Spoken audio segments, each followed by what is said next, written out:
but I'm here to try to convince you that there's a value to your carbon footprint. And I guess I should explain what a carbon footprint is, because about 6 months ago I had no idea what one is. It's essentially how much carbon you release to produce a bushel of rice or a pound of cotton. And I gave this presentation in Texas, and this guy raised his hand and said, because what carbon is it supposedly contributes to global warming, right? So we want to reduce that, so we reduce global warming. And this guy from Texas raised his hand and he said, son, I don't believe in global warming. And I said, well, the government's going to implement some sort of policy on this, and it could be a tax, and they're not going to ask you if you believe in global warming or not. You don't get a choice, right? You're just going to get taxed on the amount of carbon you release, possibly. So everyone always gets caught up where I don't believe global warming or I do. The simple fact of the matter is it's not going to be up to you. The government's going to implement some sort of policy whether you like it or not. So 6 months ago, carbon was barely on the radar for agriculture, right? But given the new administration, they're very keen on reducing the amount of carbon released in the atmosphere so we can hopefully reduce global warming. The Waxman Markey bill was introduced, I guess, 2 months ago now, and suddenly every producer in agriculture should be aware of their carbon footprint. I was teasing Terry Siebenmorgan earlier. I asked him what his carbon footprint was for the cattle he ran up in northwest Arkansas per acre, and he just looked at me like I had told him to go drop dead. But if this thing passes, I guarantee you all are going to know what the carbon footprint for your production, whether it be rice or any sort of row crop, is per acre, because you could get taxed on it. Or you could possibly get rewarded on it, because we'll talk about it in a second. We emit carbon by producing agriculture, but we also sequester carbon. Those rice paddies out there, those rice plants are actually taking carbon out of the atmosphere and dumping it into the soil, which is good news because we could possibly sell those credits to industry. So let me give you a horrible analogy, or metaphor rather, of the three possible policies the government could use to reduce carbon. First is cap and trade. So essentially they say, okay, well, we released 100 units of carbon last year. Let's reduce it 20% to 80 units. And then producers trade amongst themselves. So I guess you could look at it like there's 10 people at a table, and there's a pizza in front of everybody, and there's 10 slices. Well, last year we all got one slice. Well, this year the government might come in and say, okay, everyone's getting too fat. So I'm going to take one of these slices away, and then you guys at the table can reallocate these pieces however you want. You can slice it in half and sell a piece to your neighbor, but it's up to you. We're going to stay out of it. So essentially there's trading amongst the table. Second is taxation, where the government comes and says, we'll leave all the pieces of pizza for you, but guess what? You got to get taxed on every piece you eat. So you can eat less, but if you do eat a piece, you're going to get taxed. And third is offsets, and offsets look really good for agriculture, because what those are is, like I said, plants sequester carbon. And if we sequester carbon, then we can sell those units to big polluters. So it's almost like we've got extra pieces of pizza on the side that we can sell to people at the table. And the way the Waxman Markey bill stands right now is agricultural is exempt from cap and trade. And the way they phrase it is all we can do is win. Because we're going to sequester this carbon and we're going to sell it to these guys who have had this pizza taken away from them, and it's going to be a win-win for agriculture. But I got news for you, it's not a win-win, and I'll show you why in a minute. So how do we measure a carbon footprint? So essentially every process, let's say that this is a bushel of rice. Okay, to produce this bushel of rice, we've got to use water, we've got to use diesel fuel, we've got to use pesticides, herbicides, etc., etc. All of those things have a carbon footprint associated with them. So to make nitrogen fertilizer, we got to burn diesel fuel. Okay, so there's a carbon footprint associated with that. So to produce this one bushel of rice in a specific location in Arkansas, we can say, okay, there's 50 pounds of carbon released to produce that bushel of rice. It's pretty straightforward, right? But let's say that we want to calculate how much carbon is in my t-shirt. How much carbon was released from my t-shirt? Well, suddenly we've got to find out how much carbon was released to produce the nitrogen fertilizer, to produce the cotton that went to the gin, that went to the manufacturing process in Vietnam, and then got sent back to me wearing this carbon t-shirt, this t-shirt. It gets really complicated the further you go up the supply chain. So I'm going to show you how here's an example of calculating the carbon footprint for 1 pound of cotton at the side of the field in Arkansas. So what we got to do is we start with the state and we go down to the county, and we have to find out how many acres in each county are irrigated versus non-irrigated. Because what drives your carbon footprint is the amount of diesel fuel you use and the amount of nitrogen fertilizer you use. Those are the two main drivers. So we've got, of these irrigated acres, we've got to say, okay, how many are center pivot versus furrow? Because center pivot typically uses more diesel fuel. Then we got to come back here, how much are Roundup Ready versus conventional acres in that. So you can see it kind of blows up rather quickly. So each one of these nodes has a different carbon footprint. But unfortunately, it doesn't stop there, because each one of those nodes, we've got to determine how much fertilizer, how much herbicide, how much fuel, how much defoliant, and how much pesticide is put on. So after we do this, sum this whole thing up, we got a carbon footprint. Right? So let me show you an example of how we did that.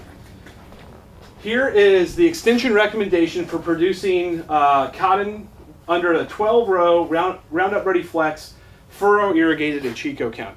So these numbers here, I'm about to knock the projector over. These numbers here are what the Extension Service recommends. These numbers here are how much carbon is released for 1 unit of each of these inputs. So let's take diesel fuel, because that's the easiest. Diesel fuel releases 6.1 pounds of carbon for every gallon of diesel fuel you burn. So all we do is we take this extension recommendation that you're going to burn 8.35 gallons at 6 pounds of carbon per gallon, and we get 50 gallons, or 50 pounds of carbon released from diesel fuel. So we sum this up and we get 391 pounds of carbon per acre of this production practice. Now what the heck does 391 mean? Nothing by itself. It's all relative to other production practices. So here is a whole slew. Mike and I carbon footprinted all of these different production practices for cotton, corn, sorghum, beans, etc., etc. And the interesting thing is when you look at rice, its average is around 2,000 pounds per acre. When you look at all the other crops, they range around maybe 600 pounds per acre. What's driving this huge number for rice is that methane, which is 23 times more potent than carbon, plays a big factor in rice. So 1,300 pounds of carbon are released just from methane from paddy rice production. So we can say right off the bat that if I'm a rice farmer, this tax doesn't look too good for me, right?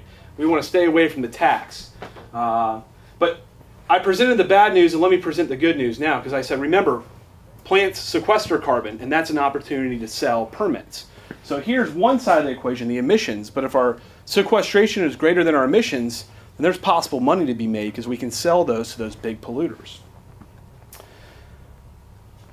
So the sequestration functions are really complicated. I don't have time to explain it, but I have a poster across the way that details how we calculate this. But sequestration is really a function of 3 things: the type of soil you're planting on, the type of tillage, and the above and below ground biomass.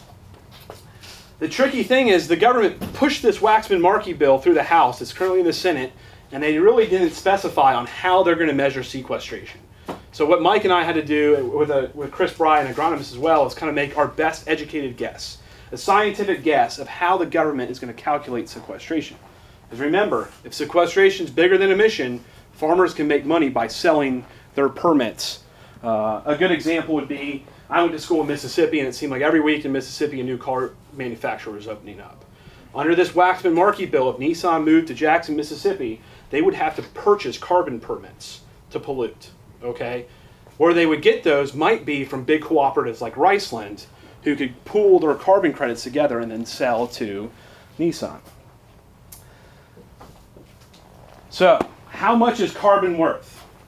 Currently it's trading at 40 cents a ton. That's not much. I'm going to show in a second that's not much to make a difference. But if the Waxman Markey bill passes, it's estimated that it's going to trade at $14.22 a ton. So a big increase. So this is potential revenue. You can see the difference there. And under the same scenario, it's supposed to trade at $25 a ton in 2050. So the big question is, are we net emitters or net sequesters of carbon in Arkansas? So here, the good news is we're all net sequesters. So these are all the pounds. So corn, on average, sequesters 1,800 pounds of carbon per acre. So that's money. Those are permits, offsets that we could sell to Nissan, right, if we're corn farmers. Rice, because of rice's big methane emission, if we cut methane out, rice would be right up there with corn. But the problem with rice is we have such a big methane emission. But the good news is, if we're taxed and they look at net sequestration, then we shouldn't be taxed because we're sequestering more carbon than we're emitting in the atmosphere.